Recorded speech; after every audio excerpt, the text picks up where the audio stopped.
नवनवीन कीर्तन सोहळ्याचा आनंद घ्या आणि सबस्क्राइब करा गावरान तडका। मी संतांचा महिमा काय वर्णन करू, माझी वाणी पुरत नाही। वाक्य कोणाचे माहिती आहे? देहूतल्या मालकांचं। श्रीमंत श्री जगद्गुरु तुकोबाराय देहूतले मालक नमूद करतात, या संतांचा महिमा वर्णन करत असताना माझी वाणी अपुरी पडते। तुकोबारायची वाणी किती श्रीमंत होती। फवाऱ्याचं औषध संपलं,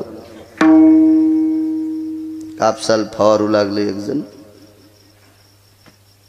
गड्यान मालकाल फोन केला, मालक अर्धा एकर कापूस फवारायचा राहिला ना औषध संपलं। मालक दुर्गावी होता। गड्याला सांगितलं जाय मोटरसायकलला चालू कर। ते म्हणलं माझ्या अंगात शर्ट फाटकन पुन्हा फवाऱ्यानं मळून गेलंय।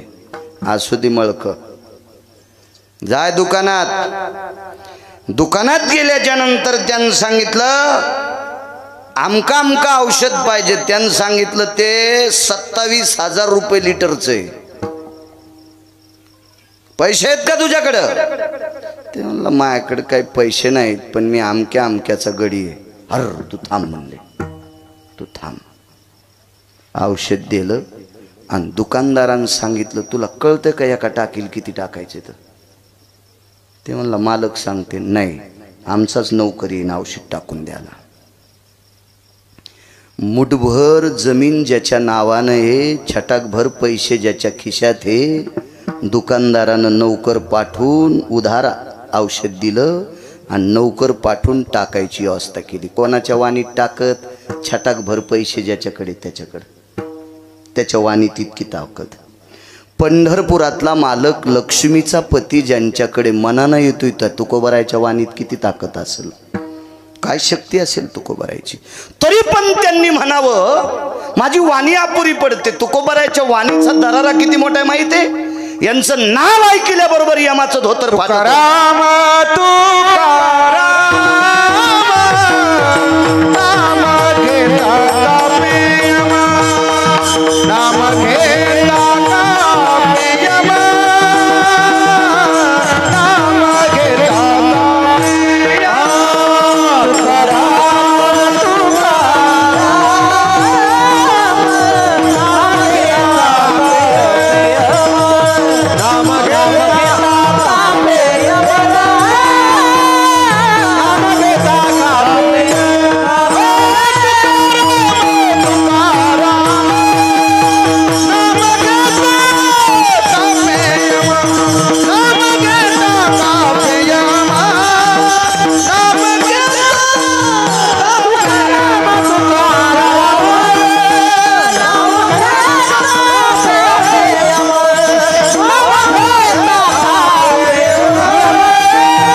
नाव ऐकल्याबरोबर यम थरथर कापत होता।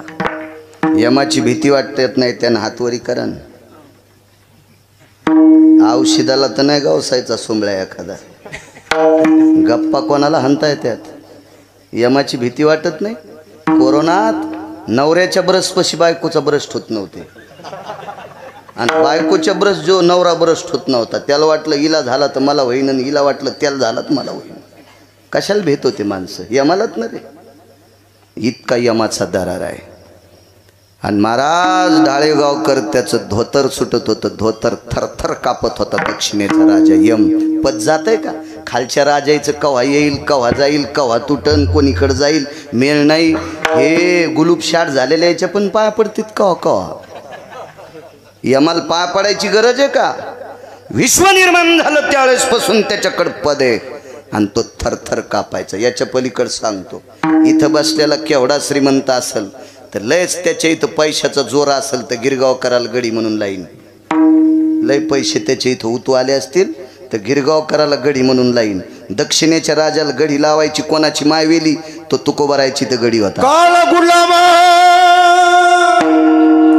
सलाम करी हो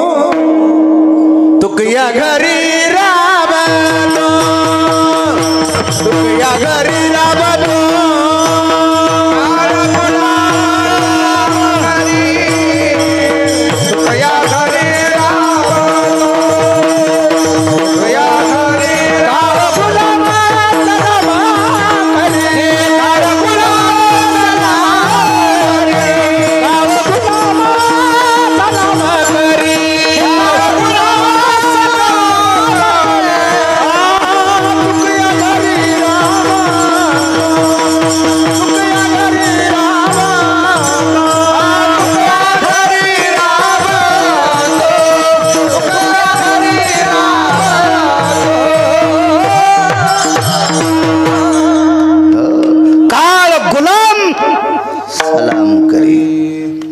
इथं बसलेली सगळी माणसं काही शेतकरी असतील, काही व्यापारी असतील, ज्याच्या त्याच्याकडे नोकर असतील. कामावर आल्या आल्या नोकर पाय कोणाच्या पडतो का? होय डाळेगावकर पडतोय? नाही पडत. तुकोबारायची तर काम करायच्या अगोदर मुजरा करीत होता. काळ गुलाम सलाम करी. तो कया घरी राबत असे कोणतंही काम. गेहे भियो यति जायन्ते मिमन्ते यति रूपेषु कलायम गेह जायते नाम यत् कर्मानाम दातवे नैवम गिरगावकर लिखितम. वाटेल ते पडलेलं काम केलं. रजस्वाला भयस्थिती अंबरा भयस्थितायाम जलस्वे ओघ सर्वानाम दक्षिणाधिपतये. महाराज ठराविक लोकांच्या घरी संतांच्या पत्न्या रजस्वाला असताना सुद्धा त्याच्या साड्या धुवाचं काम यमानं केलंय. असे ठराविक लोक त्याच्यापैकी एक तुकोबार आहे. काय दरारा असेल हो, काय दरारा. आणि एवढी वाणी एवढी नावात ताकद. तेने केला हा पुरुषार्थ. किती मोठा पुरुषार्थ तुकोबारायचा. आणि आपल्याकडे एखादा जर पैशावाला आला आणि त्यानं खांद्यावर हात टाकला, लोक म्हणतात महाराज काय सांगायचं, साहेबांनी माझ्या खांद्यावर हात टाकला. तुला दाबायसाठी टाकलाय. हा साहेबांनी तुझ्या खांद्यावर हात टाकला म्हणजे तुला साहेब त्याच्या एवढं हो देतोय, त्याच्या गोळ्या संपल्यात का त्याच्या एवढं करायला? तुला वर येऊ द्यायचं नाही म्हणूनच टाकलाय. ह्या बारक्या बुरक्यानं हात टाकल्यावर आपण खुश होतो. महाराज विश्वाचा बाप तुकोबारायकडे पाहुणे घराशी आजी आले ऋषिकेशी. काय करू उपचार कोप मोडकी जर्जर. या परिस्थितीत जगाचा बाप यायचा. तुम्हाला आणि मला किती दिवस जिवंत ठेवायचंय आणि कोण्या दिवशी मळ्यात नेऊन ठोकायचंय. ज्याच्या हातात आहे त्याला जगाचा बाप म्हणतात. देखवी ऐकवी एक नारायण. ह्या वृक्षाचे पान हाले ज्याची सत्ता. ही सर्व सृष्टी ज्याच्या ताब्यात आहे तो विश्वाचा बाप तुकोबारायकडे मनाने यायचा. किती तुकोबाराय मोठे, वाणी किती श्रीमंत असेल. अनुरेणू या अनुरेणू या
संदेश उतार. वा तुका आकाशा एवढा. किती मोठे तुकोबार आहे. तरी पण त्यांनी म्हणावं माझी वाणी अपुरी पडते. गिरगावचा बाळा किती पिठला हटणार आहे. तेथे माझा काय कोण तो विचार तेथे माझा काय कोण तो विचार वर्णावया पार महिमा त्याचा वर्णावया पार महिमा तेथे माझा काय कोण तो विचार तेथे माझा काय कोण तो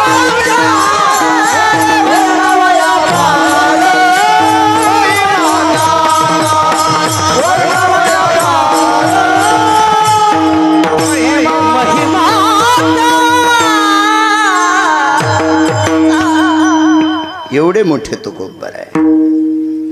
त्यांनी म्हणावं माझी वाणी अपुरी पडते, मी किती सांगणार आहे. इथं बसलेल्या सर्व सज्जन श्रोत्यांचा आशीर्वाद गिरगावच्या बाळूवर असावा, जेणेकरून तुमच्या पुढे बोलण्याचा प्रयत्न करेल. चालत असलेला दिव्य ज्ञानयज्ञ, अन्नदानाचा यज्ञ, नामाच्या साधनेचा यज्ञ, जिथे पवित्र संतांच्या अधिष्ठानाची गोडशी उभारणी, दिव्य असं तेजस्वी मंदिर, शालिमार पाषाणातलं मंदिर आहे. हा पाषाणाला हजारो वर्षाचं आयुष्य असतं. असा फार मोठा परिश्रम करून अट्टहासाने, श्रद्धेने, भावयुक्त अंतकरणाने आपला जीव ओतून गोडसं असं मंदिर सद्गुरू मोतीराम महाराजांचं अधिष्ठान, आदी करून बऱ्यापैकी संतांचं अधिष्ठान, आदरणीय महाराष्ट्राच्या मातीमध्ये कीर्तन परंपरेमध्ये वारकरी संप्रदायामध्ये नामाचा प्रचार, संतांचा नामाचा प्रचार, संतांच्या नावाचा फार मोठा गोडवा महाराष्ट्रात सांगत असताना कीर्तन परंपरेत ज्यांचं गोडसं नाव आहे असे विलासजी महाराज गेजगे, त्यांच्या नावातच विलास आहे. म्हणून गोड अशा प्रकारचा वैभवशाली हे संस्थान ज्यांनी उभं केलं. नावात जरी विलास असेल तर जीवन विलासी ठेवू नका. विलासी लोकांचं लय वाजत असतं, विठाला विठाला विठाला.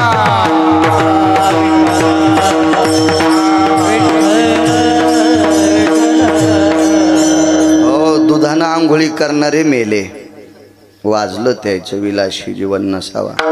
साधूकडं पलंग सुद्धा महागाईचा नसावा. साधूने विलासात डोकं घातलं रे घातलं की त्याचा गिलास पालथा करीत असतो देव. विठाला विठाला विठाला.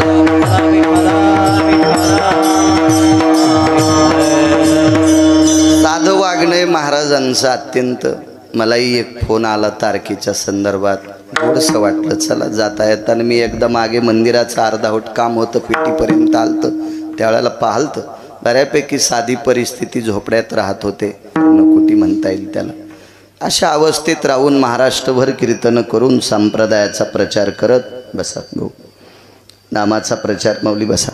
नामाचा प्रचार करत करत बऱ्यापैकी महाराजांनी गोड असं या परिसरावर ज्यांची फार मोठी कृपा झाली अशा सद्गुरू मोतीराम महाराजांचं अधिष्ठान आदरणीय विलास महाराज करतात.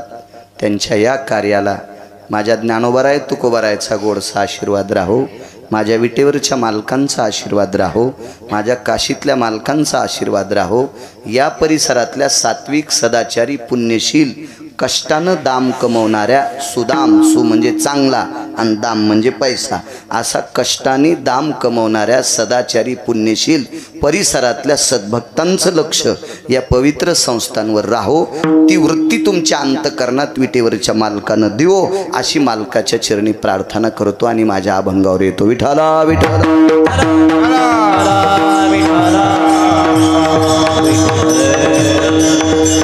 काय वानू आता न पुरे ही वाणी. असं काय असेल बरं संतांकडं की जे आरती तुकोबाराय म्हणतात पवन महाराज माझी वाणी अपुरी पडते.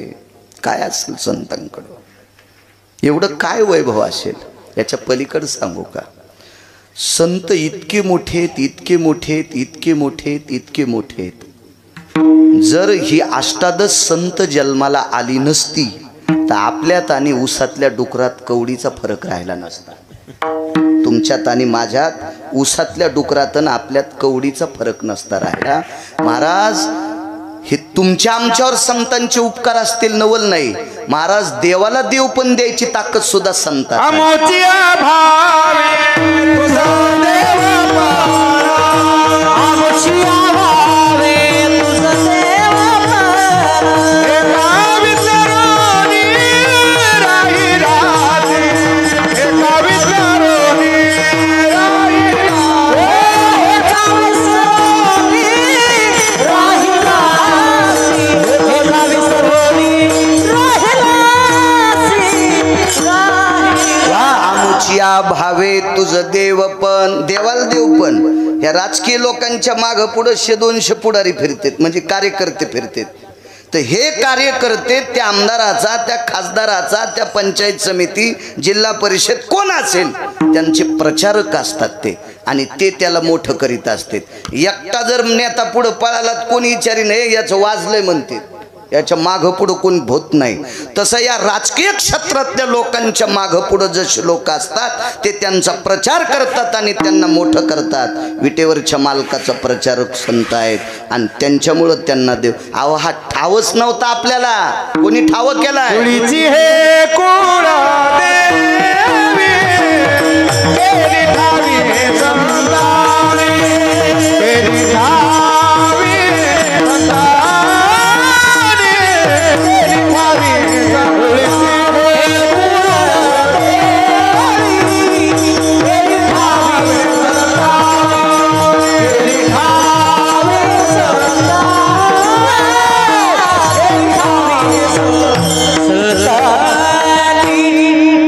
महाराज विटेवरचा मालक हा वैकुंठामध्ये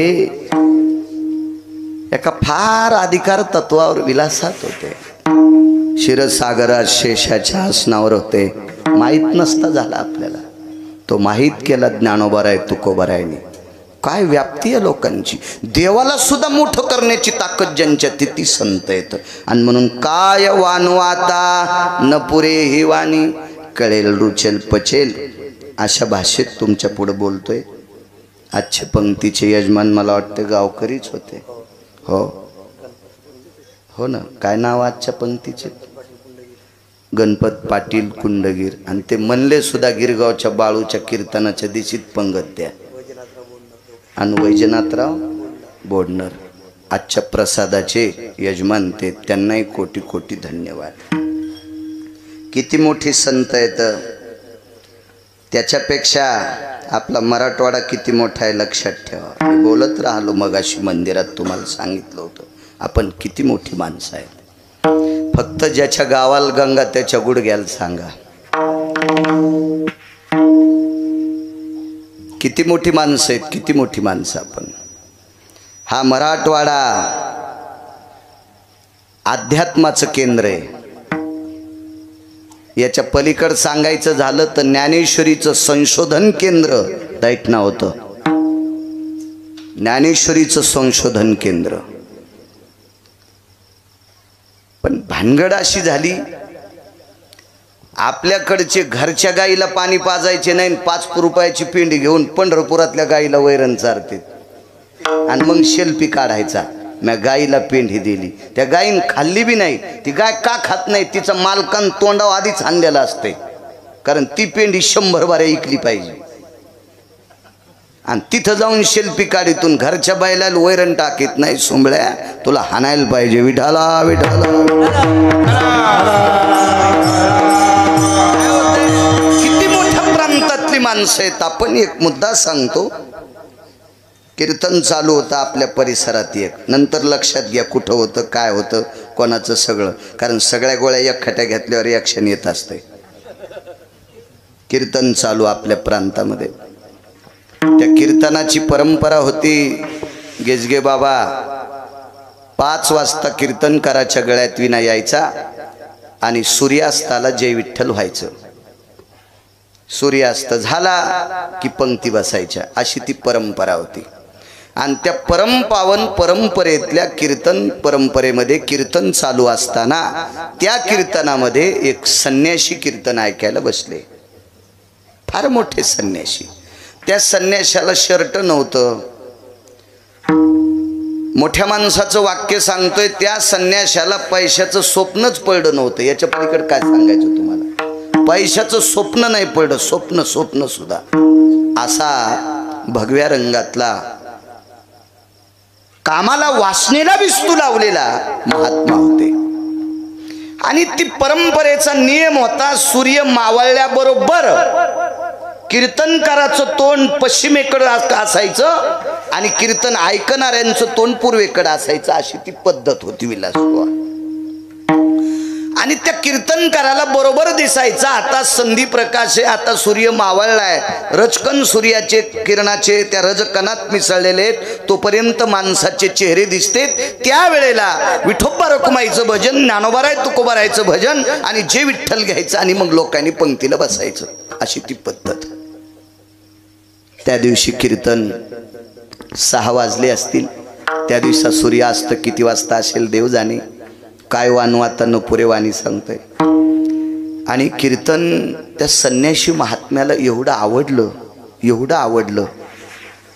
पण त्या संन्याशी महात्म्यानं असं थोडंसं मागं वळून पाहिलं, 12 ते 13 मिनिटात आता सूर्यास्त होणार आहे असं त्या संन्याशाला कळालं. त्या संन्याशाचं नाव होतं धीरजगिरी. एवढा महात्मा. आणि त्या महात्म्याने विचार केला, आता सूर्य मावळतोय आणि आपल्याला कीर्तन ऐकायची, आपल्या कानाची भूक थांबलेली नाही, कानाला चांगली भूक लागावी. याच्या पलीकडे सांगू का, चांगलं ऐकायची भूक लागावी. हो, कीर्तनात जर सटाके ऐकायची तुमच्या कानाला भूक लागली तर कीर्तनकाराला कोण्या नरकात टाकेल ते यम ठरील, पण पाकिट देणाऱ्याला सुद्धा अर्ध पाप असतंय. विठाला विठाला विठाला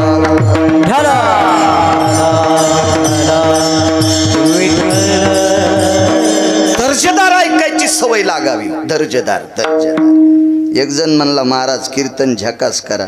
त्या बायकोची साडी नेसून नाचतो सोंबळ्या. कीर्तन हा झकास विषय असतो का पानचटा? कीर्तन हा बोधावर आरूढ विषय असावा. आणि तुला झकासच पाहायचा असेल तर भरपूर स्टेज येत ना, जाय ना 150 एकर फुकल्यात काय लोकायनं. तू ह्याजवळ तू फुक आणि निगट उचलायला इथं कशाला अपेक्षा करतो? विठाला विठाला.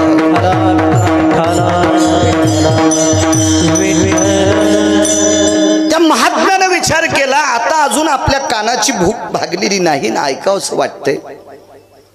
मांडी खाली चिमटा होता आणि मागे न पाहता नुसता असा चिमटा वाजिला आणि एक सांगितलं, ऐके भास्करा, हे प्रकाश देवता, हे सूर्यनारायणा, हे दिवाकरा, ऐक रे राजा, हे प्रकाश देवता, ऐक रे दादा, ऐक राजा, मला कीर्तन ऐकू दे. थांब थोडा वेळ. नाही मावळला सूर्य, नाही मावळला.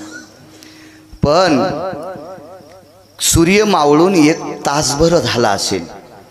दुसरीकडे सर्वत्र अंधार आहे, पण जिथं कीर्तन चालू आहे तिथं सूर्य दिसतोय. 1 तास होऊन गेला राजो, 1 तास. मग त्या संन्याशी महात्म्याने अशा एका पोराचा चेहरा बघितला आणि त्यानं जांभाळी दिली. जांभाळी 3 प्रकारची असते. एक जांभाळी येते भुकेची, भूक लागल्यावर एक जांभाळी येते. ते जांभाळी गंगाखेड निवासी साध्वी जनाबाईंची जांभाळी संत शिरोमणी नामदेवरायांनी पाहिली. पांडुरंगाच्या मंदिराच्या महाद्वारात सकाळी 9, 9:30 वाजता आईसाहेबांनी जांभाळी दिली आणि नामदेवरायाच्या लक्षात आलं लेकरू उपाशी आहे, म्हणून घरी नेलं.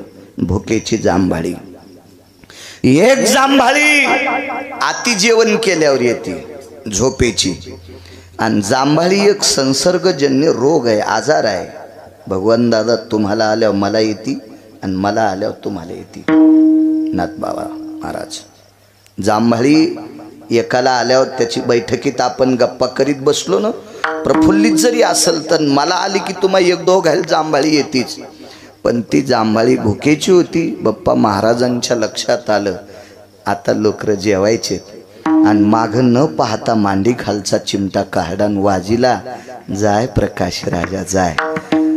डोळ्याचं वरचं पापण खालच्या पापणाला चिटकते एवढ्या अवकाशात अंधार पडला. सूर्य थांबवायची ताकद धीरजगिरींची. सूर्य थांबवायची ती परंपरा ठाकूरबाची. परंपरा ठाकूरबाची. विज्ञानानं किती शहाणपणा केल्यावर सूर्य थांबल. किती कोंबडे पैशावाले एका जाग्यावर झाल्यावर सूर्य थांबल.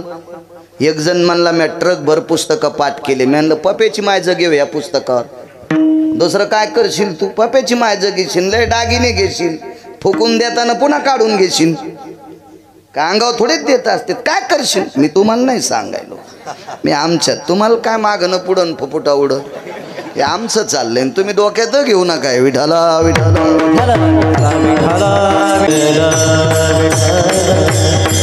किती जरी पुस्तकं वाचिलेस तर आकाश आलेल्यावर तुझ्या पुस्तकाच्या ज्ञानानं पाऊस पडत नाही आणि सूर्य थांबत.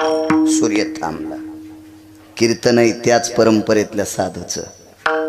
आणि कीर्तन ऐकायला धीरजगिरी महाराज. या परंपरेतली एक माऊली किती अधिकारी.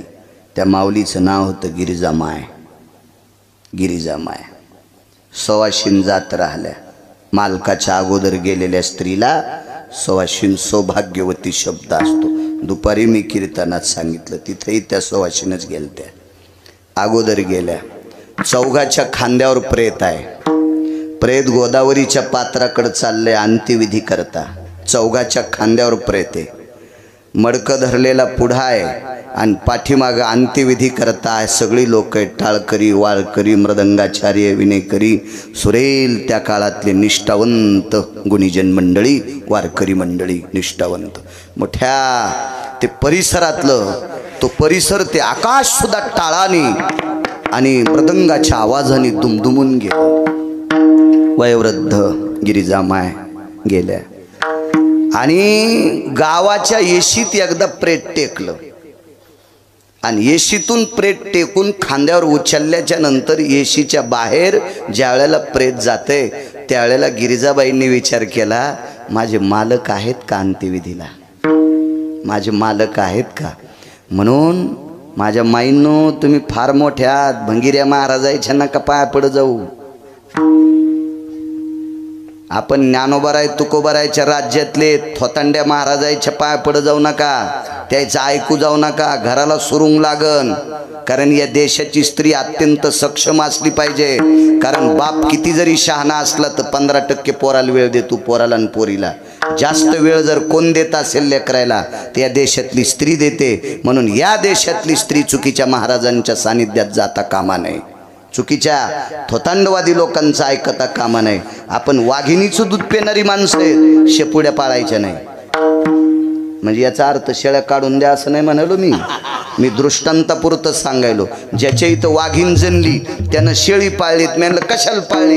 काय नाही म्हणले, पप्याला ऊन लागलं तर त्याच्या कानात शेळीचं दूध टाकायचं. बोकड्याच घालू तू ह्या पप्याच्या कानात. वाघिणीचं दूध प्याल्या कुठं ऊन लागत असतं का? किती नालायकपणाचं टोके. आपण ज्ञानोबाराय तुकोबारायचा परमार्थ ऐकणारी माणसं आहेत, थोतांड्याचं ऐकायचं नाही.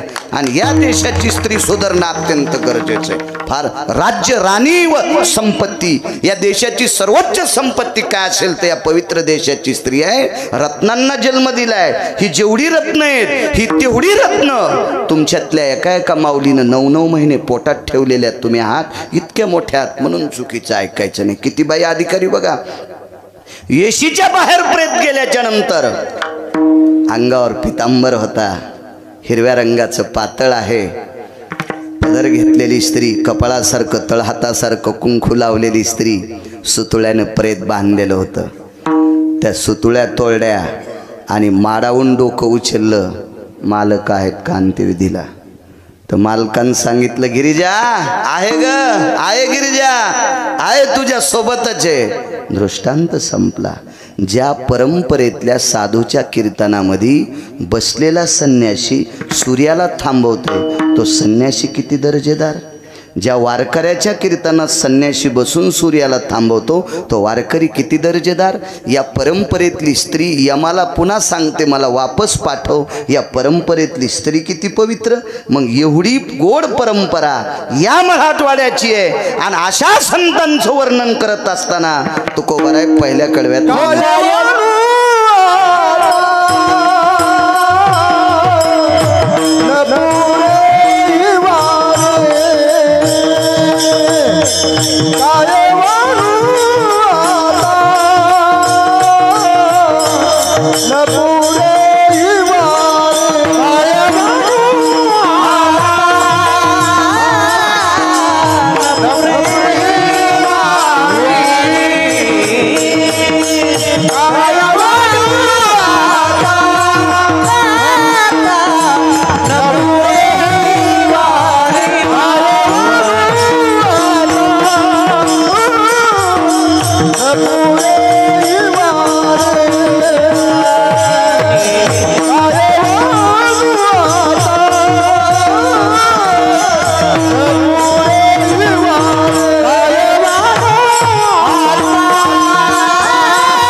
ताकद आहे महाराजा लोकांची. आपल्या महाराष्ट्रात वारकरी संप्रदाय प्रत्येकाच्या रक्ताच्या कणाकणात भिनलाय. पण वारकरी संप्रदायाचा प्रचार महाराष्ट्राच्या बाहेर अष्टादश संतांपैकी संत शिरोमणी नामदेवरायांनी दुसऱ्या राज्यात पण केला. आणि त्याच्यानंतर जर वारकरी संप्रदायाचं नाव जर मोठं कोणी केलं असेल तर मराठवाड्यातले संत ज्ञानसूर्य सद्गुरू रंगनाथ गुरुजी परभणीकर.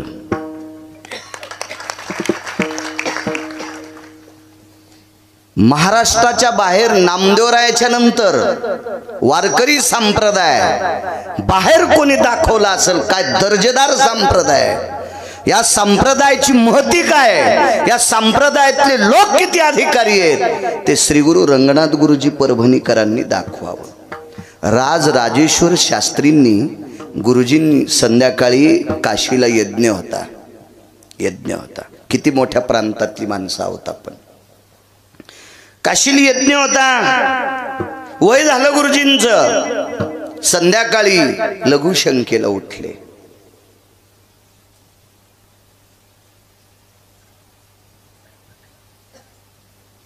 राजराजेश्वर शास्त्रींनी आजोबांना विचारलं काय चालू आहे. म्हणे यज्ञ चालू आहे. यज्ञात तुमच्याकडं पद कोणतं आहे. राजराजेश्वर शास्त्रीच्या आजोबांकडं कारभारी पद होतं. यज्ञामध्ये होत्या कारभारी कलावा सोडणारा. आता तुम्हाला प्राणप्रतिष्ठेचे कळल यज्ञ. फक्त ते हुशार लोक असले पाहिजे तर तुम्हाला कळन. नाहीत मायासारखे असल्यावर तुमची रास मिथून मी सांगतो इथून आणि तू ऐक तिथून तुम्हाला कळणार नाही, कोणालाच कळणार नाही. ते तसे जाणकार लागतील. विठाला विठाला विठाला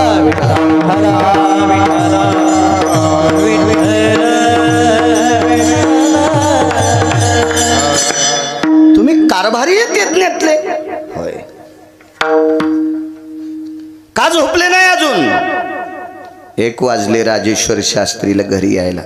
राजेश्वर शास्त्री घरी यायला. काय वानू आता नपुरे वाणी सांगतोय. आजोबा अजून तुम्ही जाग्यात. अरे काय महात्मा आहे मराठवाड्यातला महाराष्ट्रातला.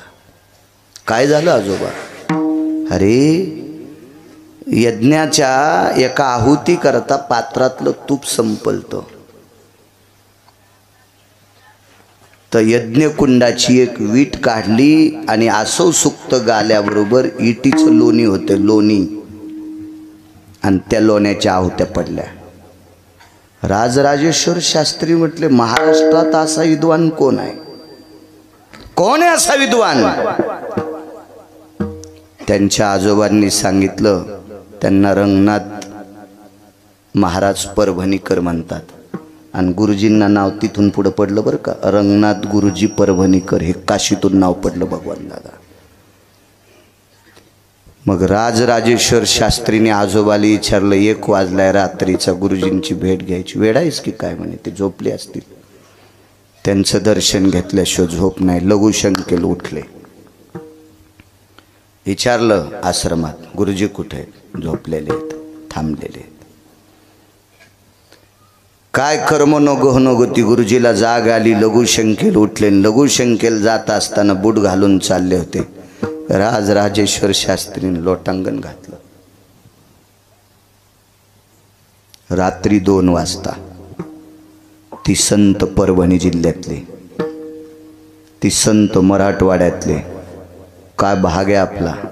जेते हरीचे दास जन्म घेती, जेते हरीचे दास जन्म घेती, जेते हरीचे दास जन्म घेती, जेते हरीचे दास जन्म घेती. पवित्र कुळ पावन प्रदेश, जेते हरीचे दास जन्म घेती, जेते हरीचे दास पवित्र कुळ पावन प्रदेश, जेते हरीचे दास जन्म घेती, जेते हरीचे दास जन्म घेती. किती मोठे गुरुजी असतील. वा. गुरुजी सर्वांना ज्ञात असतात, पण ज्या कुळात साधू जन्मायला यायचा असेल त्या कुळात कोणाचा तरी आशीर्वाद लागतो. तेव्हा त्या कुळात मृदंगाचार्य, वारकरी संप्रदायातला निष्ठावंत गायक आणि वारकरी संप्रदायाचं तत्व सांभाळणारा कीर्तनकार त्या कुळात जन्माला येत असतो. त्याला वंशाचं पुण्य लागते. चला, गुरुजी किती मोठे आहेत मला काही सांगता येणार नाही. तेवढी माझी व्याप्ती नाही, माझी लायकी नाही, माझा अधिकार नाही, तो माझा दर्जाही नाही. पण या गुरुजींची परंपरा पा का तुकोबर आहे म्हणतात. काय वानू आता. यांच्या कुळात एक रानोबा नावाची व्यक्ती होऊन गेली. रानोबा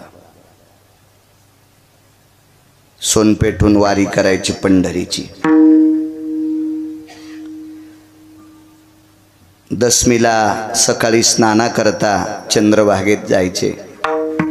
स्नान आटपल्याच्या नंतर दशमी, एकादशी आणि द्वादशी सोडली की पुन्हा पायी पायी निघायचे.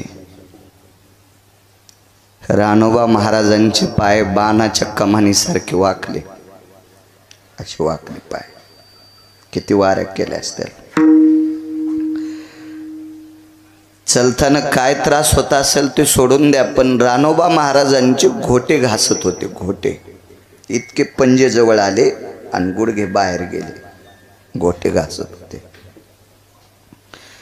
घरातल्या लोकांनी सांगितलं, आता कशाला वारी करता तुम्ही.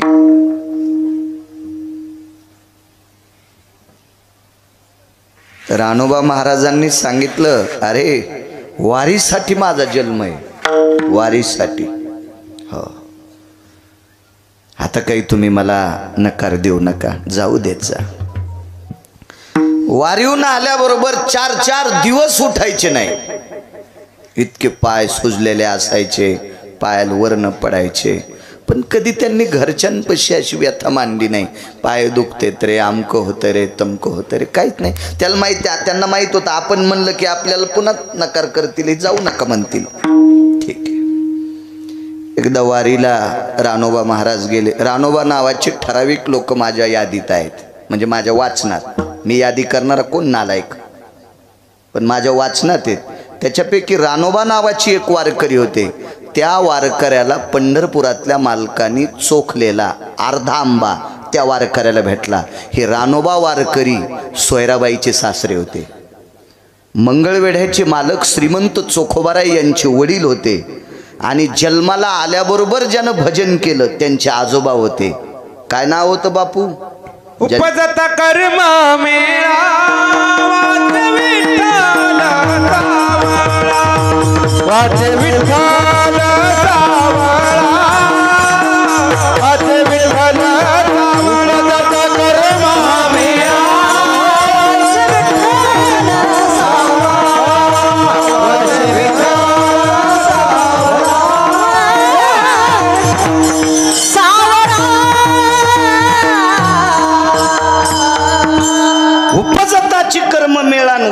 विठ्ठल सावळा देशमुख वकील साहेब. झाल्या भजन. हो. अशा पुत्राचे नातवाचे ते आजोबा होते, ते रानोबा. आणि दुसरे हे अजून रानोबा आहेत 7-8, पण बस झालं दुसरेच ऐका. नंतर पुन्हा ऐकू एखाद्या कीर्तनात. ते एका मंदिरात मुक्काम पडला गेजगे बाबा. ते मधुकरी मागायचे. मधुकरीला मी दुपारी नाव सांगितलं, पुराणातलं नाव आहे मधुकरीचं कांती भिक्षा. पण या कांती भिक्षेला म्हणजे शिजलेली पदार्थ त्याला बाळासाहेब कांती भिक्षा म्हणतात. आणि या कांती भिक्षेचं नाव माझ्या ज्ञानोबाराय तुकोबारायच्या परंपरेत मधुकरी हे नाव पडलं. काय नाव आहे गोड. हा मग मधुकरी मागायचे. एक भाकरी 1-2 घरी अर्धी भाकरी. त्यावेळेला अन्नाचा दुष्काळ होता. स्वयंपाकाचा अन्नाचा किती दुष्काळ होता इथं बसलेल्या जुनाट वारकऱ्यांना, जुनाट कीर्तनकारांना विचारा. पाकिट घेऊन धाब्यावर जेवणाऱ्याला नका विचारू, त्याला काय कळत असते. हे साखरेच्या पोत्यातले मुंगळे किती साखर खावा, संडासला किती बाऱ्या जावा थोडीच अक्कल असती. कारण हे निष्ठावंत लोकांना विचारा. विठाला विठाला विठाला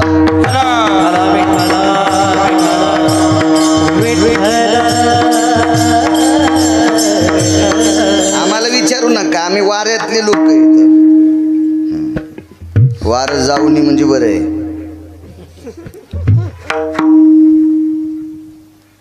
अर्धी चतकोर भाकरी 2-3 घरी वाढली. नाथ महाराज मंदिरात आले, एकट्यानं भजन केलं. शरीर थकलं होतं. अर्धी चतकोर भाकरी खाल्ली, मंदिरातल्या मारुतीरायाला प्रणाम केला आणि रानोबा महाराज झोपले. रात्रीच्या 1 वाजता एक व्यक्ती आली, अंथरुणाला हलवलं. कोण? मिनमिनती वात होती दिव्याची. काय वातानं पुरे वाणी सांगतोय.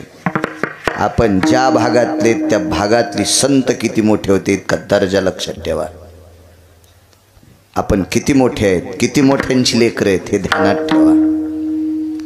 आणि मग अंथरूण हलवलं. भगवान दादा उठले. कोण? वाट सुरू आहे मी. दिव्याचा बारीकसा प्रकाश होता. रानोबा महाराज म्हणले कधी आले? चलताचे. जेवण? चलताचे. पिशवीतली मधुकरीतली अर्धी भाकरी काढली. आपल्याकडे भाकरी बांधायच्या पालवाला पालव गाळणं किंवा भाकरीचा कपडा म्हणायचे. त्याला मुख्य नाव आहे पालव आणि गाळणं. हा शास्त्रातला शब्द आहे, गाळणं आणि पालव. रानोबा महाराजांनी ती भाकरी ठेवली. महाराज आयुष्यभर ज्यांनी वाऱ्या केल्यात त्यांनी मधुकरीचा प्रसाद आहे आणि त्यांचा हात लागलेला प्रसाद आहे. पालव असा पांगवला गाठ सोडली आणि समोरच्या व्यक्तीनं भाकरी खाल्ली.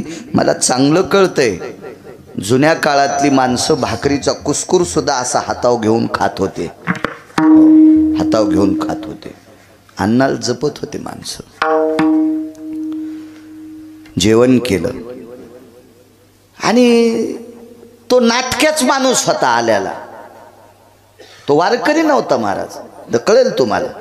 वळकटी टाकली रानोबा महाराजांच्या बाजूला आणि वळकटीहून उठले आणि रानोबा महाराजांच्या पायाला हात लावला. तुमची सेवा करू का? वाक्य ऐकता का दर्जेदार वारकऱ्याचं? रानोबा महाराजांनी सांगितलं, दादा मी 4थ्या आश्रमात आहे. मी 4थ्या. आणि 4थ्या आश्रमात गेलेल्या व्यक्तीने बायकोला सुद्धा पाय दाबू द्यायची नाही. आश्रमो चतुर्थाति जायम सभार्यांति वर्णो स्थिता पानिग्रहणोस्तत क्रियानाम शैवम नैवाति कायायम. हे काय नालायकच वाक्य, मोठ्यांचं वाक्य. मी 4था आश्रम स्वीकारला रे. मी जिच्याशी पाणी ग्रहण केलंय तिला पाय चुरू देत नाही. तुम्ही कोण? आणि या मधुकरीच्या भाकरीचा अर्धी भाकरी दिली याचा उपकार फेडण्यासाठी माझे जर तू पाय दाबत असशील तर मला कोण्या नरकात टाकावं देवाला सुद्धा कळणार नाही. काय वानू आता सांगतोय नकोय. पण समोरचा हट्टी होतो. हट्टी म्हणण्यापेक्षा नाटकी होतो. नाटकी म्हणण्यापेक्षा चतुर होतो. चतुर होतो. आणि इतका आग्रह धरला पायावरचं पांघरण बाजूला केलं आणि पायाला जखमा झालेल्या होत्या. अरे तुमच्या पायाला जखमा आहेत कशा? वारी करतो. कधीपासून? पूर्ण वृत्तांत सांगितला. हे ऐकायला मारुतीराय साक्षीला होते. जगातला 1 नंबरचा वारकरी. हो, मारुतीराय काय सामान्य दर्जा होता का? केवळ वनीचे वनचर पाले खावीर वानर चारी मुक्ती त्यांच्या किंकर सवे सुरवर वंदिती. केवळ वनीचे वनचर. सेवेच्या बाबतीत जर विचार केला तर मारुतीराय सारखी सेवाच नाही. तुम्ही आम्ही सगळे सेवा करू पण भाकरीचे तरी कानकोंडे आहेत. मारुतीरायनं भाकरी पण पंढरपुरातल्या मालकाला मागितली नाही आणि काम तर केलं. काय खाऊन बापू? पाला खावणी वाहिले पर्वत बांधिले ते तू सिंधुवारी बांधिले ते तू पाला खावणी वाहिले पर्वत बांधिले ते तू सिंधुवारी बांधिले ते तू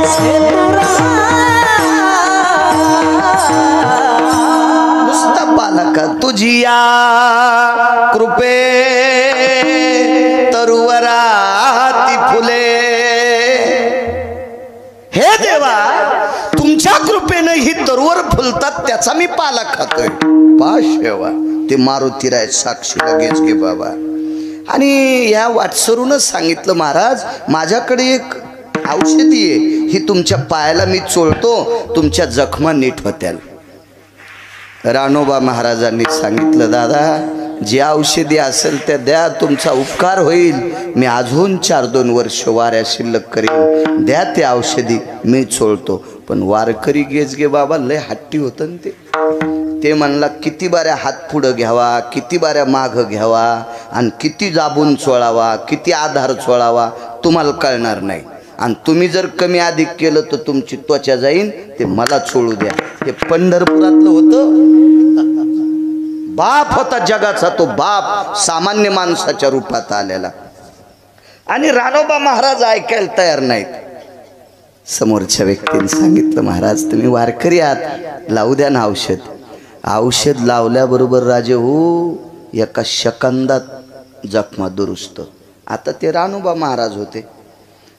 आपला संप्रदाय चमत्काराचा नाही पण साक्षात्काराचा आहे.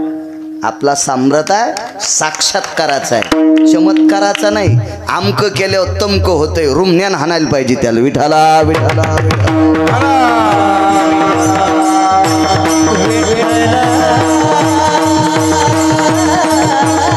आपला संप्रदाय साक्षात्कार येत चमत्कार नाही साक्षात्कार येत. आणि ते दुरुस्त झाला. पाय हात धरला. कोण येत आपण? एवढी तुमच्या हातात ताकद.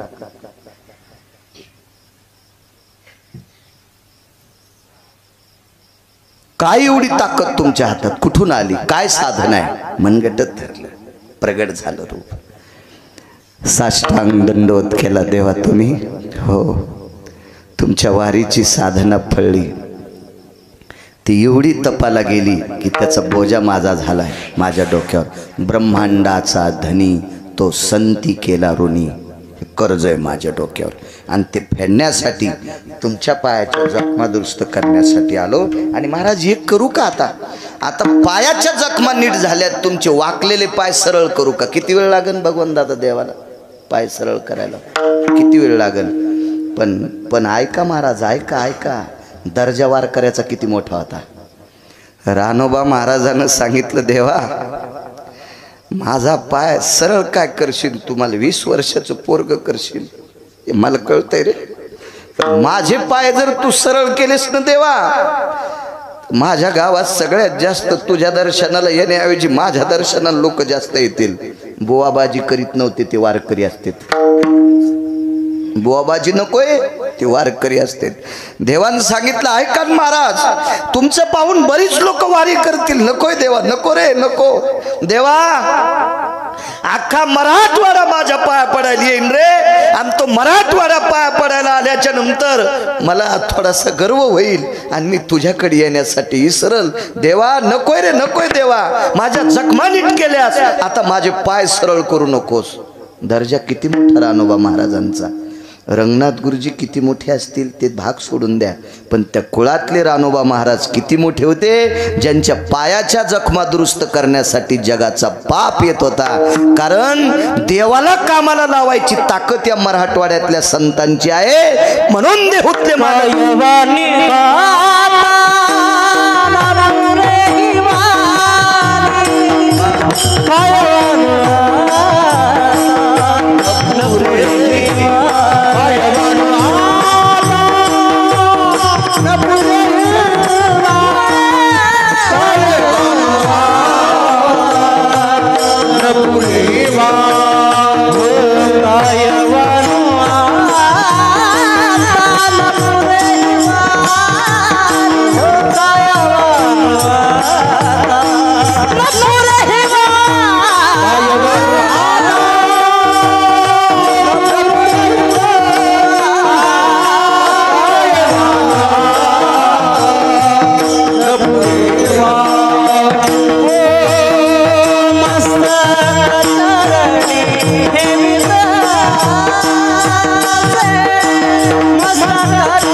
काय अधिकार आहे संतांचा. किती मोठी व्याप्ती आहे. एकदा संत शिरोमणी नामदेवराय उत्तर भारतात यात्रेला गेले. तसं मला असं वाटतंय नामदेवरायची इच्छा पंढरपूर सोडून जायची नव्हती, असं वाचनातून लक्षात येतं. मी जे काय मोठ्या लोकांनी लिहिले ते वाचनात असं लक्षात येतं की नामदेवरायची इच्छाच नव्हती पंढरपूर सोडून जायची. पण नामदेवरायला यात्रेला चला म्हणण्यासाठी आळंदीतले मालक गेले. आणि आळंदीतले मालक म्हणल्याच्या नंतर राजे पंढरपुरातल्या मालकांनी सांगितलं नामदेवराय जा, ज्ञानोबाराय आले तुम्हाला नेण्यासाठी, जा तुम्ही. आणि नामदेवराय निघाले. महाराज देवाचं किती प्रेम असावं नामदेवरायावर. नामदेवराय भगवान ज्ञानोबाराय म्हणाले माऊली हारूस साबडे नामा माझे. माझा साबडा नामदेव आहे, त्याला सांभाळून द्या. भगवान रडू लागले आणि नामदेवराय यात्रेला गेले. त्या उत्तर भारतातल्या एका प्रांतातला राजा यवन होता, मुस्लिम होता. काय वानू आता न पुरे वाणी सांगते. यवन होता. मुस्लिम. आणि त्या राजाच्या प्रधानाचं नाव होतं चारुकीर्ती. तो हिंदू होता. राजा मुस्लिम आहे आणि प्रधान हिंदू आहे. असू द्या राजाचं नाव काय असेल ते, पण प्रधानाचं नाव होतं चारुकीर्ती. हा चारुकीर्ती नावाच्या प्रधानाला महती माहीत होती महाराष्ट्रातली. आणि माऊली महावैष्णव ज्ञानोबराय आणि नामदेवराय आपल्या प्रांतात आलेत असं चारुकीर्तीला कळालं. तो वैष्णव संप्रदायातला होता, तो सनातन संस्कृतीतला होता, पण काम करायचा मुसलमानाकडे. माझ्या वाचनात एक कविता आलती, ती मला नव्हती कारण माझ्या पाठीमागच्या अभ्यासक्रमात होती. आणि मी शाळेत गेल्यावर अभ्यासक्रम 10 वर्षाला बदलत असतो पाठ्यपुस्तक निर्मितीत. त्या अगोदरच कविता होती. एक आपल्याकडे इंग्रजांचं राज्य होतं, गोऱ्या सरकारांचं. आणि त्याच्यातले 2 अधिकारी इतके भडवे ते हरामखोर नालायक होते. आपल्यातले काही सेवक होते, त्या सेवकांना शिखा होती. शिखा म्हणजे शेंडी आणि गंध असायचा. आणि मग त्या नालायकांना, त्या हरामखोरायच्या, त्या बुजदिलांच्या लक्षात आलं यांची जलोशी कशी करायची. म्हणून काडतुसाला गायीची चरबी लाईत होते भडवे ते, गायीची चरबी. आणि काडतुस तोंडान तोडावं लागायचं. ते नखानगी तुटत नसते, असं दातान तोडायचं आणि मग ते फेकायचं, तर ती तोंडाला चरबी लागायची. ते एका व्यक्तीनं पाहिलं, म्हणे तुम्हाला शिखा आहे, गंध आहे, शेंडी आहे, गंध आहे, तुम्ही वैष्णव आहात, सनातन संस्कृतीतले आहात, याला गायीची चरबी लावली, तुम्हाला माहिती आहे तरी दातानं. ते म्हणलं आमची काय काळज उलटे नाहीत, पण आम्ही पोटाची शर्मिंदे. ती कविता केलती. नच उलटे काळीज त्याची परी शर्मिंदे अन्नाचे, नच उलटे काळीज त्याचे परी शर्मिंदे अन्नाचे. लेकर बाळ जगवायचे, आम्ही नोकरीला आहेत, मालक नालायक, आम्ही काय करावं. तसा हा चारुकीर्ती सनातन संस्कृतीतला होता. योगायोगानं यवन राजाचा तो प्रधान आहे. आणि राजाला सांगितलं, राजे साहेब आपल्या प्रांतामध्ये 2 वैष्णव आलेत, वारकरी आलेत. तो हिंदी भाषित होता, ज्ञानदेव नामदेव. वा. आता काही राजे, बिदरचा बादशाह वाईट कसं म्हणता येईल ढाळेगावकर. समाधीचा जीर्णोद्धार बिदरच्या बादशाहाने केला. पुन्हा एक सांगतोय, संत शिरोमणी नामदेवरायाचं लग्न त्याच राजाने केलं, त्याच्या अगोदरच्या. हा पुढचा काळ झाला, तो 700 वर्षापूर्वीचा काळ होता. म्हणजे सगळ्याच जातीत माणसं वाईट असतात आणि सगळ्याच जातीत माणसं चांगले असतात. मला जात दाखवा बरं वकील साहेब, त्या जातीतली माणसं दारू पित नाहीत. औषधाला तर गवसायची नाही. सगळ्या जातीत हरामखोर माणसं आहेत आणि सगळ्या जातीत चांगली माणसं आहेत. म्हणून कोणाला शिव्या द्यायचा प्रयत्न करी जाऊ नका, रट्टे खातात. विठाला विठाला विठाला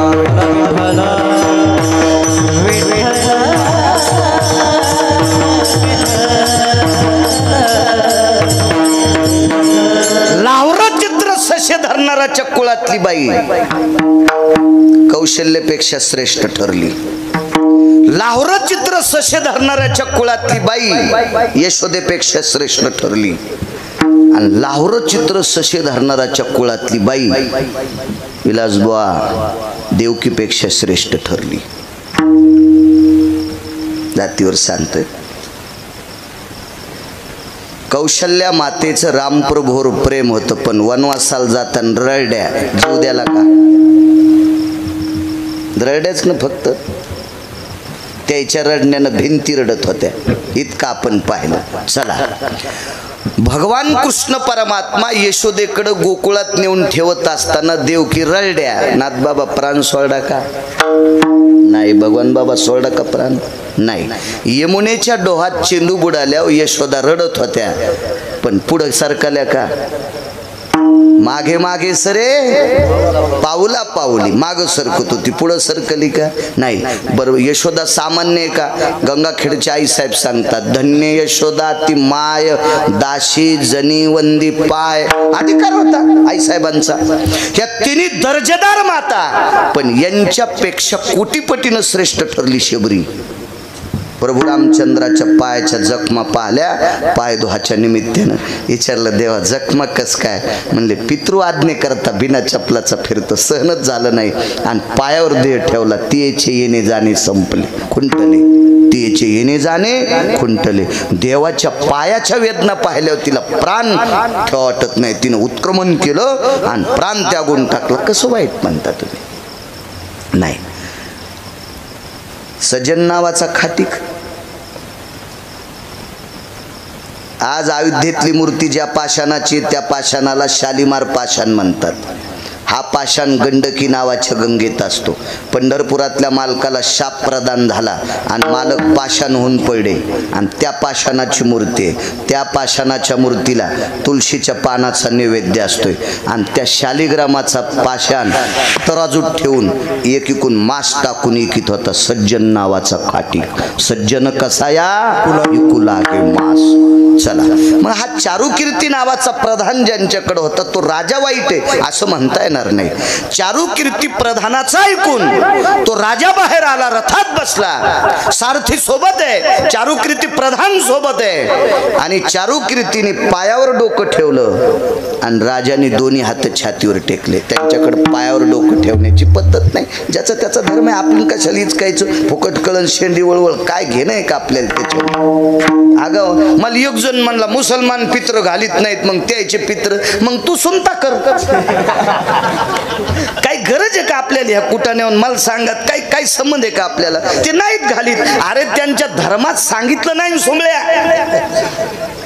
आपल्याकडे सांगितलं आपण मोठ्यांचं अनुकरण करायचं. हा संप्रदाय कोणाच्या बापाची जहागिरी नाही. हा संप्रदाय वेद प्रणीत आहे. हा संप्रदाय शास्त्र प्रणीत आहे. हा संप्रदाय मुख्यतः पुराण प्रणीत आहे. पहावे पुराणी विचारोनी. आणि हा संप्रदाय ऋषी प्रणीत आहे. हा संप्रदाय मुनी प्रणीत आहे. मोठाले ज्या रस्त्याने गेले त्या रस्त्याने आपण जायचंय. आपल्या मनाची माकडं नाचवायची नाही. विठाला विठाला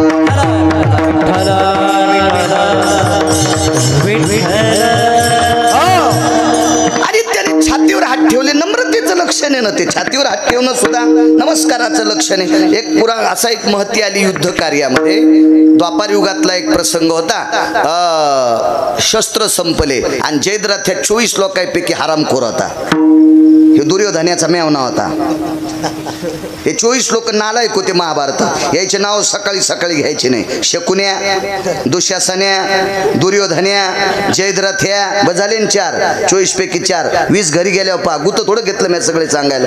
बाकीच्या महाराजाला विचारण मात पिना पाडता का? विठाला विठाला विठाला.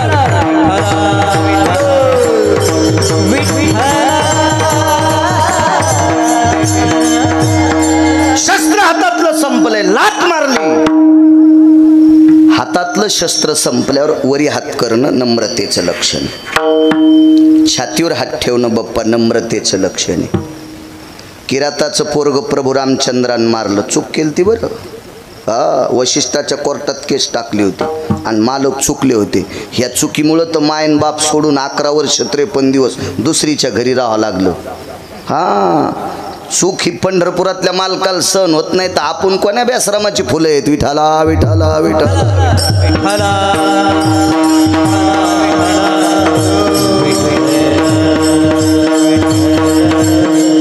काय सांगू लागलो?